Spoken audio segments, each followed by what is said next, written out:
Saludos a todos y bienvenidos otra vez a este rinconcito donde usted y yo hablamos de todo un poco y de cualquier cosa. Durante las últimas 72 horas he estado preparando unos visuales para una charla que va a dar mi amigo Andrew Álvarez, titulada Mundo en Guerra, donde apenas se toca por encima esta condición humana que estamos viviendo, donde estamos utilizando la violencia letal en muchos países de nuestra esfera azul, donde en adición están evolucionando situaciones que van a crear las próximas guerras. Entre los visuales que tuve que preparar me impactó lo que está sucediendo en estos momentos en Sudán, porque no se trata solamente de que haya una guerra de control por el país, o una guerra étnica, o un genocidio. Lo que no se menciona es cómo la gente está perdiendo la vida. Anteriormente he visto visuales de estos conflictos en África donde miles mueren, ya sea por un disparo, por un machetazo, o por un bombazo, o por un golpe con un objeto contundente.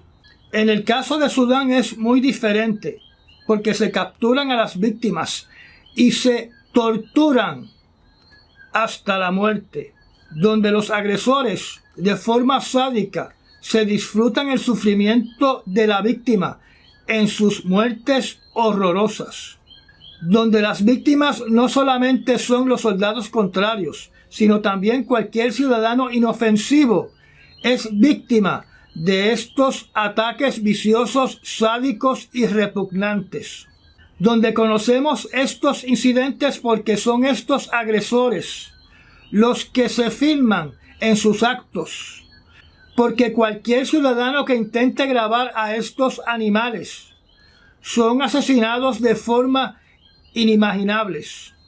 Esta limpieza étnica que comenzó según los historiadores, porque tal vez comenzó mucho antes del año 2003, cuando el gobierno de Sudán junto con sus milicias empezaron a atacar la población no árabe en la región sur, donde se estima que más de 300,000 personas han sido vilmente asesinadas y casi 3 millones de personas han sido desplazadas huyendo de esta violencia. Los medios noticiosos primordialmente se concentran en presentar noticias sobre el conflicto entre las Fuerzas Armadas de Sudán contra las Fuerzas de Apoyo Rápido. Y la Oficina de los Derechos Humanos de las Naciones Unidas lo único que informa es que el Fondo de Alimentos de las Naciones Unidas necesita con urgencia más recursos por la crisis alimenticia que se está desarrollando en Sudán. Y todos se olvidan de las torturas que se están efectuando contra los ciudadanos no combatientes en ese país. Cuando las víctimas son personas de piel oscura, el mundo mira hacia otro lado. Sobre los temas más discutidos en estos momentos, hablemos de lo que está ocurriendo en Israel. Como les mencioné en el blog del canal, Estados Unidos envió un submarino de propulsión nuclear equipado con hasta 154 misiles Tomahawk al mar Mediterráneo a través del canal de Suez. O sea, que se encontraba en el mar Arábico o en el Océano Índico. Estos misiles tienen teóricamente un alcance de 1.500 millas, que naturalmente desde el mar Mediterráneo, cercanos a las costas de Israel, puede con más facilidad llegar hasta Teherán, capital de Irán, con mucha más facilidad que disparar desde el mar Índico. Este tipo de submarino puede transportar el doble de misiles cruceros que lo que puede transportar un navío destructor de la Marina de Guerra. Hay medios que indican de que este submarino fue enviado para dar un mensaje de disuasión claramente a los adversarios regionales que podrían atacar o estar pensando en atacar a Israel. Y naturalmente es un mensaje ya que la Marina de Guerra de los Estados Unidos puso en su cuenta de la red social X la llegada de este submarino, donde es uso y costumbre nunca revelar la localización de estos submarinos. Como ustedes saben, durante las últimas 72 horas, los ataques por grupos respaldados por Irán han aumentado contra localizaciones de los Estados Unidos en Siria y en Irak. Así que no es de extrañar que este submarino con sus misiles cruceros sea utilizado para atacar estos hostiles en dichos países. Una noticia que me sorprendió mucho es que el país de Argelia, en la costa norte de África, su parlamento votó unánimemente el 2 de noviembre para autorizar a su presidente que entre en el conflicto de Israel y de Hamas, apoyando en este conflicto al grupo Hamas. Esto se interpreta como una autorización para irse a la guerra, donde ahora se espera que en cualquier momento Argelia le declare la guerra a Israel. Aunque hay periódicos que indican de que Argelia sería el segundo país en declararse en guerra contra Israel, yo entiendo que sería el primero, ya que los otros grupos no son gobiernos. O sea, los hutíes en Yemen se declararon en guerra, pero no así el gobierno de Yemen.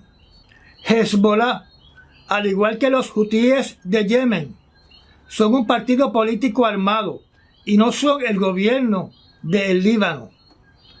Hezbollah, los hutíes y Hamas tienen todo algo en común.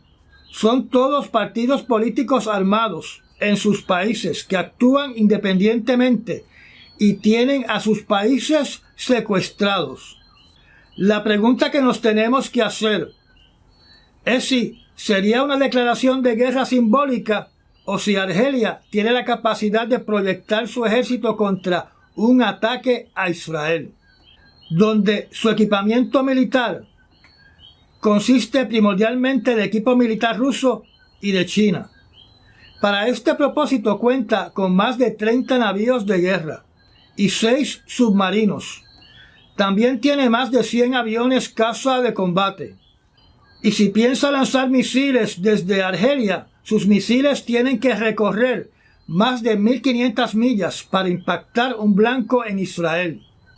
Y como en toda guerra, la pregunta es cuánto está dispuesto a perder Argelia de su equipo militar enfrentándose a Israel y naturalmente a los Estados Unidos.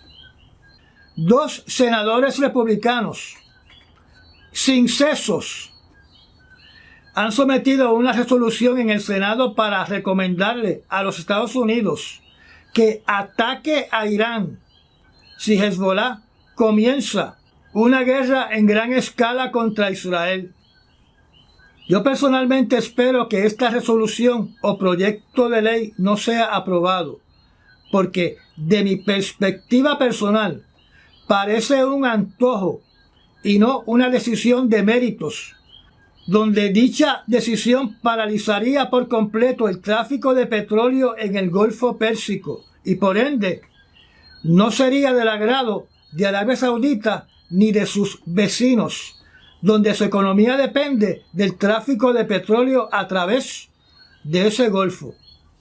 Y naturalmente el precio de la gasolina se va a disparar en todo el planeta, donde también entiendo que la Unión Europea no estaría apoyando esta decisión de irse a la guerra con Irán simplemente porque Hezbollah se une a la guerra con Israel. Y ya que hablamos del Senado de los Estados Unidos, hay poderosos senadores republicanos que para llegar a un acuerdo sobre el nuevo presupuesto de los Estados Unidos, que incluye ayudas a Ucrania, están tratando de chantajear a Casa Blanca, exigiendo que como parte del acuerdo del presupuesto se deben aprobar dineros para completar el muro fronterizo con México y modificar las leyes de migración para que sean mucho más severas. El presidente Biden ya estaba solicitando dinero para fortalecer la frontera sur de los Estados Unidos. Así que, en lo personal, yo no veo grandes impedimentos para que el presidente Biden prometa no vetar las modificaciones a la ley de migración. En Israel, su ejército reclama que ha podido aislar la ciudad de Gaza, en el norte de la Franja de Gaza, donde también se informa que ha continuado con sus ataques aéreos indiscriminados. Yo solo puedo suponer que se preparan para comenzar una nueva etapa de su guerra enfocada en eliminar a Hamas, cerrando el círculo alrededor de la ciudad de Gaza, donde si ese es el plan, es bien difícil que Israel declare un alto al fuego temporal, porque eso ayudaría a que Hamas se fortalezca durante ese cese al fuego. Pero a su vez, el primer ministro Netanyahu ha dicho que no hay cese al fuego hasta que no se liberen todos los rehenes. Por otra parte, hay políticos que aparentemente no quieren que comience esta etapa de la guerra, sino que respaldan el uso de una bomba nuclear para borrar del mapa la ciudad de Gaza. Así se interpreta de las palabras del ministro de Asuntos Internos y Herencia de Jerusalén, llamado Amishai Eliyahu, miembro de la ultraderecha de Israel. Esta sería la tercera referencia a posibles armas nucleares en Israel durante este conflicto, donde anteriormente una miembro del Parlamento de Israel mencionó utilizar el arma más potente de Israel, que llamó el misil Jericó, donde antes de esta referencia Benjamín Netanyahu, primer ministro de Israel, había hablado de forma nebulosa de utilizar este tipo de armamento si Irán ataca a Israel. También continúan llegando los reportes de que Israel ha estado atacando posiciones asociadas a Hezbollah como reacción a los ataques por parte de ese grupo, donde en su último ataque falleció un ciudadano de Israel. Mientras todo esto está ocurriendo, los Estados Unidos acaban de aprobar la venta de bombas de precisión por un valor de $300 millones al gobierno de Israel. Hoy es 7 de noviembre, así que se cumple un mes desde que comenzó esta guerra en Israel. Y tenemos que recordar de que el grupo Hezbollah dio un ultimátum de que si Israel no dejaba de atacar a la Franja de Gaza a un mes del comienzo de esta guerra, que Hezbollah iba a tomar acciones directas en contra de Israel. Así que ya veremos si el líder de Hezbollah cumple con ese ultimátum. En la conferencia de Andrew Álvarez, incluí visuales de cómo Erdogan está bombardeando aldeas y poblados de kurdos dentro de Siria, dejando esos poblados y aldeas en ruinas, forzando a los kurdos a huir de esa región o morir bajo el bombardeo de Turquía, de lo cual nadie habla, nadie condena. Pero este señor ha comenzado a imponer sanciones en contra de las compañías que están respaldando a Israel, donde las primeras compañías de los Estados Unidos, su aliado es Coca-Cola y Nestlé, donde sus productos ya no se pueden vender ni entrar a Turquía.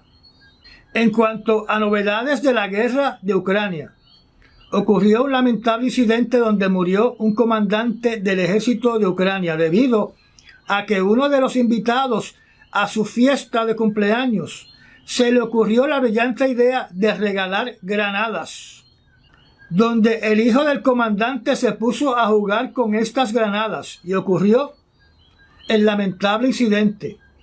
El comandante está muerto y su hijo está gravemente herido. También se está haciendo una investigación del por qué se hizo un evento para condecorar a militares en la región de Zaporizhia, cercanos al frente de batalla, donde durante este evento los rusos atacaron la actividad con sus misiles, causando la muerte a 19 soldados de primera línea. Durante esta guerra se ha hecho evidente de que en la población, en el gobierno y en las fuerzas militares los rusos tienen ojos y oídos. En cuanto a la guerra, se alega que las fuerzas militares de Ucrania están haciendo avances significativos en el oeste del río Dnieper y que Rusia continúa con sus ataques de misiles y drones a ciudades en el este del país y en las zonas portuarias de Odessa. En Pakistán, la Asociación de Reporteros Sin Fronteras le está haciendo un pedido urgente al gobierno de ese país de que no deporte a 200 periodistas afganos por la gran preocupación de que el talibán los ejecute debido a sus expresiones en contra del gobierno del talibán. Por lo que se puede apreciar, ningún gobierno ha venido al rescate de estos 200 periodistas, que estarían sentenciados, condenados a morir si regresan a Afganistán. El domingo Rusia condujo una prueba de sus misiles balísticos tipo Bulava, disparados desde uno de sus submarinos en el mar que queda al norte de Noruega, en dirección al extremo este de Rusia. Esta fue una prueba no solo para verificar el estado de los misiles balísticos marinos de Rusia, sino también para probar la capacidad de ataque de un nuevo submarino de ese país. Este nuevo submarino se llama el Emperador Alexander III, que puede transportar hasta 16 misiles balísticos Bulava, donde este sería el tercer submarino en servicio de esta clase. Además, hay uno más en pruebas y 3 que están siendo construidos. Mi impresión muy personal es que Rusia continúa con su esfuerzo o su gasto militar de tener las capacidades más grandes del planeta para destruir el planeta, y no para batallas convencionales. Uno solo puede destruir al mundo una sola vez. Tener la capacidad de destruir al mundo 10 o más veces es para mí producto de mentes desquiciadas. Recordemos que mientras existan más armas atómicas, más bombas nucleares, proporcionalmente existe y aumenta el riesgo de un accidente nuclear o que se descontrole el inventario de estas armas. Y en ese descontrol, que una o más de ellas caigan en manos terroristas. Una gran preocupación relacionada a lo anterior es que cada vez hay más ataques en contra de bases militares en Pakistán por grupos extremistas, donde el último ocurrió en la provincia oriental de Punjab, donde un nuevo grupo de yihadistas se hizo responsable. ¿Y por qué hablo de una gran preocupación? Porque Pakistán tiene un arsenal de 170 bombas nucleares, donde se planifica que para el año 2025 su arsenal crezca a 200 cabezas nucleares. Y naturalmente, en un país con tantos grupos terroristas que cada vez son más poderosos, más el factor de los talibanes en el norte del país, se incrementa la preocupación de que en algún momento estos grupos obtengan control de una o más de estas armas atómicas. Siempre se ha dicho de que los Estados Unidos tiene una operación especial preparada para remover las bombas nucleares de Pakistán en el caso de un colapso del gobierno. Yo personalmente creo que eso es un mito, que son más los deseos que realidades concretas. Para alimentar ese amor a la guerra, a la destrucción mutua, Rusia se acaba de retirar de forma formal y por completo de un tratado que regulaba o limitaba armamento racionado para conducir guerras convencionales, acusando naturalmente, como siempre, a los Estados Unidos. A su vez, la OTAN dijo que no vale la pena seguir con el acuerdo si Rusia se ha separado por completo. ¿Qué significa todo esto? Esto significa que ahora no va a haber freno en la cantidad de armamento convencional que los países de la OTAN y Rusia puedan manufacturar, donde estamos hablando de todo aquel armamento no nuclear, o sea, una cantidad infinita de misiles, de cañones, de tanques, de vehículos blindados, de aviones y un largo, etcétera. Simultáneamente, Alemania anuncia que está enviando 2 batallones de soldados a Lituania, donde esto debe ser producto de lo que les mencioné hace unas charlas atrás, del comentario hecho por un oficial del gobierno de la República de Belarus, donde estaba recomendando o impulsando un ataque contra Lituania para tomar el control del corredor de Suwalski. Lituania es un país de la OTAN, así que si el gobierno de la República de Belarus se atreve a atacar a Lituania para obtener el control de ese corredor, estamos hablando de que Belarus le estaría declarando la guerra a la OTAN y a su vez Rusia vendría en auxilio de la República de Bielorrusia. Y como les dije hace muchas charlas atrás, uno de los escenarios para el comienzo de la Tercera Guerra Mundial es la invasión de Lituania para tomar el control del corredor de Suwalski. Y estas fueron las noticias para las últimas 72 horas. Recuerda recomendar estos segmentos noticiosos y de compartir este video. Gracias a los patrocinadores de este canal por sus super thanks y por hacerse miembro de nuestra zona privada. Me da un like y nos vemos en el próximo análisis noticioso. Hasta mañana.